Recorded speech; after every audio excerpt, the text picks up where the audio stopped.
MLA విజయుడు గారు కూడా వచ్చారు. ఆ ప్రోగ్రామ్ అంతా అయిపోయింది. ఇక్కడికి వచ్చిన తర్వాత ఐపాడ్ దగ్గర ఒక వర్క్ ఫౌండేషన్ ఇస్తాం, అక్కడ జరిగింది.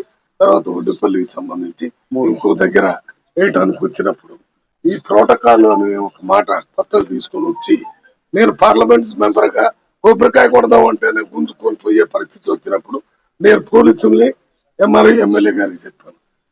ప్రోటోకాల్ అంటే నీకు నాకు ప్రోటోకాల్, తక్కిన వాళ్ళంతా మీరు బిఆర్ఎస్ పార్టీ నుంచి వచ్చిన వాళ్ళని కొట్టమని చెప్పాను, కాంగ్రెస్ పార్టీ నుంచి వచ్చిన వాళ్ళు కొడతారు. అది మామూలుగా జరిగే పని.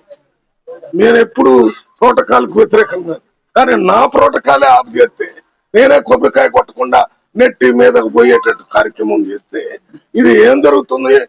ఇది తప్పు కదా. దాని మీదనే నేను కొద్దిగా చెప్పాను. విజయుడు గారు ఇది మంచి పద్ధతి కాదు, మీరు ఏమనుకుంటున్నారు? నేను ఎంపీని, ఎలక్టెడ్ ఎంపీ, ఇక్కడ ప్రోగ్రామ్ డిక్లేర్ చేసుకుని వచ్చాను. ఏదైనా ఉంటే మాట్లాడుకోవాలా, నీకు నేను చెప్తాను. నిన్నే ముందు కొబ్బరికాయ కొట్టమని చెప్పాను. నువ్వు కొట్టిన తర్వాత నేను కొట్టాలి కదా. నన్ను కొట్టకుండా ఆయన దగ్గర ఈయన దగ్గర సంచులు గుంజుకునే కార్యక్రమం చేస్తే ఇది మంచిది కాదని చెప్పాను. నాకు ప్రజాస్వామ్య విలువల మీద చాలా గౌరవం ఉంది. ఎప్పటి నుంచో విజయుడు అంటే నాకు ఒక గౌరవం, ఎలక్టెడ్ ఎంపీ అని మాట్లాడుతున్నాను.